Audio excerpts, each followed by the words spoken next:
A man vanishes from the world's gaze not when he is poor or forgotten, but when he stops begging for its approval. When he no longer kneels at the altar of love, demanding a woman's gaze to validate his existence, that is when he becomes a ghost to society and a god to himself. Epicurus knew this. Not as rebellion, but as liberation. While others clawed for attention like starving beasts, he slipped away, into silence, into a garden where no woman's whim dictated his worth. Look at you now, modern man. Your masculinity, a bargaining chip. Your solitude, a diagnosis. Your freedom, a red flag. Who told you that wholeness wears a wedding ring? That your identity is unlocked by her approval? This hunger was taught to you, passed down like a curse. You chase smiles, trade your soul for fleeting touches, and call it love. Epicurus would call it insanity. Here's the truth they buried: a man at peace in silence cannot be blackmailed by loneliness. A man who thrives alone? He is danger incarnate, unbought, unbent, unbroken. His peace is a fortress. Epicurus didn't hide from life, he refined it. He carved existence free from the chaos of craving. Not hatred of women, but refusal to worship them. Yet here you are, sacrificing dignity on the altar of affection, terrified of the one thing he cherished, being alone. You fear the silence because it holds a mirror. In the dark, you'll meet the man you've avoided, the one with unmet dreams and unclaimed power. That terrifies you more than rejection. But that is where Epicurus demands you begin. The single man isn't incomplete, he's the last creature who remembers how to breathe without begging. He doesn't ask what he brings to the table, he is the table. Most men never get there. They wander, desperate, whispering happy wife, happy life, with dead eyes. Domesticated. Like wolves taught to fetch. Epicurus would weep, not for their failure, but for their blindness. Modern love demands you mutilate yourself to fit frames you didn't design. You think this sacrifice is noble. It's not. You threw your map into the ocean just to hear, "You're going the right way." Epicurus wrote, "The wealth required by nature is limited, but the wealth required by vain ideals extends to infinity." Replace wealth with love, and suddenly, you understand your exhaustion. You're not tired from being alone. You're tired from carving pieces off your soul to fit a mold that was never yours. You decorate cages and call it compromise. Meanwhile, Epicurus dined with friends under the stars, grew his own food, and found more joy in simplicity than most men find in marriage. The modern world calls this weird. But what if the modern world is sick? When was the last time you sat with yourself, truly sat, without reaching for your phone, a drink, or the dopamine hit of her reply? Your singleness isn't a curse. Thriving isn't comfort dressed in dopamine. It's the quiet slaughter of inner chaos. Most men fail here, not because they're weak, but because no one taught them that stillness is strength. You were raised to hustle, to chase, to acquire. But who taught you to be? Especially when the world withdraws its warmth? You fear silence because it whispers the truth. You've confused being wanted with being whole. Every night you sleep alone, every meal without an audience, these aren't lacks. They're liberties. How many taken men are truly free? Free to speak unfiltered? Free to leave without ruin? Look at them, nodding in restaurants, attending therapy to learn better partnership. As if masculinity is a disorder to manage. But the Epicurean man? His solitude is a temple. His time, his own. He reads to understand, not impress. He becomes unbothered. You are not unloved because you're broken.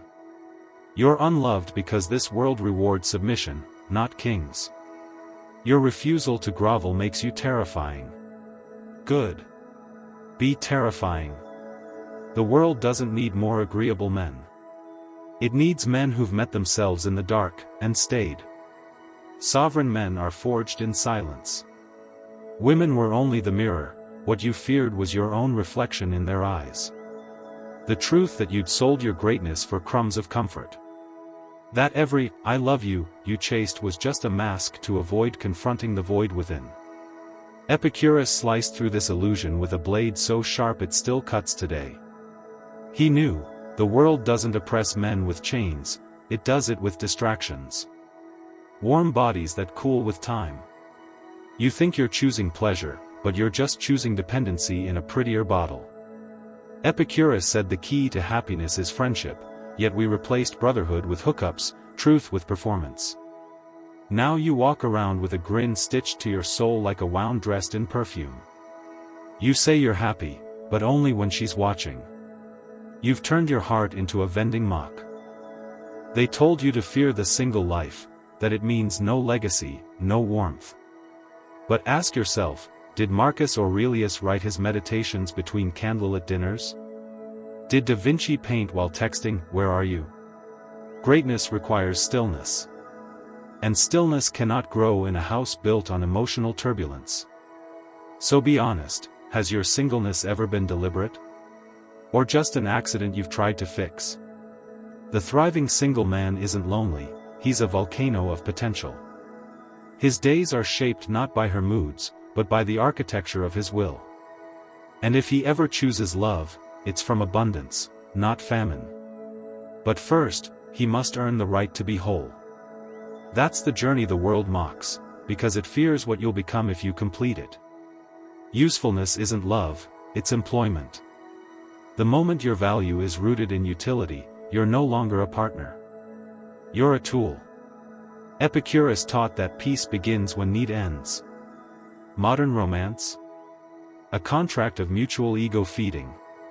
You say, yes, when you mean, no, she says, maybe, when she means, never. And you call this war, love. The thriving man? He's left the battlefield, because he saw the war itself was the trap. If your peace depends on her love, you're breathing borrowed oxygen. You're not lonely, you're unfamiliar with yourself. Singleness is sacred because it's where you meet the raw, unvarnished you. No flowers to buy. No jealousy to provoke. Just a man, unwatched. Unapplauded. Unbroken. Can you handle that? Or will you rush back to the apps, back to the small talk that masks the vast emptiness inside? The tragedy of modern men? They die with songs unsung not from weakness, but distraction. Distracted by the lie that love would redeem them, that a woman's gaze could reassemble the boyhood fractures they never healed. Epicurus whispers through time, who told you you were broken? But you don't hear. Too busy building altars to her moods, sacrificing sleep to decode texts that mean nothing. This isn't devotion. It's self-immolation. The world sells you completion, Epicurus offers sufficiency. They scream, find the one. He hands you an empty page, write what matters. And at the top? You were always enough alone. But this truth terrifies. Because if you're already whole, then every compromise you've made was voluntary. Every yes you didn't mean, every dream you postponed, those weren't sacrifices. They were surrenders. Here's the guilt you must swallow: sons watch fathers beg. Brothers mimic weakness. Generations forget the sound of unapologetic sovereignty. You listening now, you're the hinge. Will you keep building your worth on how well you serve her storms? Or will you pick up the tools you abandoned, solitude, discipline, the white-hot fire of creating something that outlasts lust? Love, when it comes, should walk beside you, not complete you. Not a crutch, but a companion holding her own torch. But first, you must become the man who doesn't need it to see his path. Water your mind. Guard your time like a dragon guards gold. And when the world hisses that solitude is sickness, smile, knowing they fear what grows in your quiet. The thriving single man isn't missing out. He's the last free creature in a zoo of domesticated hearts. The modern man is a ghost in his own life, haunting the corridors of potential but never inhabiting them. He trades the raw, untamed wilderness of his soul for the gilded cage of being chosen. Epicurus stands at the gates of this cage, not with a key, but with a hammer. He knows, freedom isn't given. It's taken. With teeth. With blood. With the unshakable realization that no one is coming to save you, because you don't need saving. They've convinced you that hunger is love. That the gnawing emptiness is proof you need her. But that hole was never meant to be filled, it was meant to be climbed out of. The thriving single man doesn't starve. He fasts. He turns hunger into fuel. While others grovel for scraps of attention, he's building a banquet hall in his mind, where the only guest list is his own unbending standards. Every happy wife, happy life zombie walking among us is a cautionary tale. They've traded their spines for security, their visions for validation. Epicurus whispers, at what cost? But they can't hear, their ears are too full of wedding bells and biological clocks. Meanwhile, the single man who dared to walk away? He hears everything. The rustle of his own thoughts. The heartbeat of his unlived potential. The deafening silence of a world that fears what he might do next. Here's the secret they'll never teach you, the most dangerous man is the one who's comfortable in silence. Not the loudmouth in the club.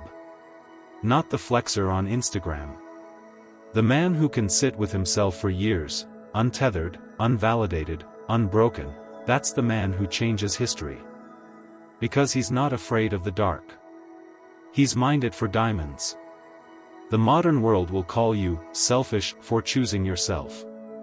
It will pathologize your peace as avoidance, your standards as arrogance.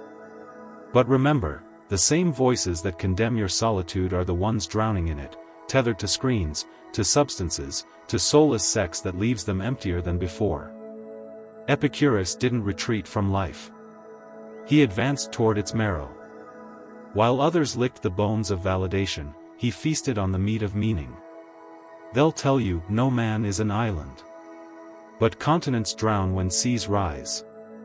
The thriving single man? He's the volcano that births new land. Let them cling to their sinking ships. You've learned the sacred truth, wholeness isn't found in another's arms, it's forged in the kiln of your own silence. Every minute alone is a strike of the hammer. Every no to distraction is a fold in the steel.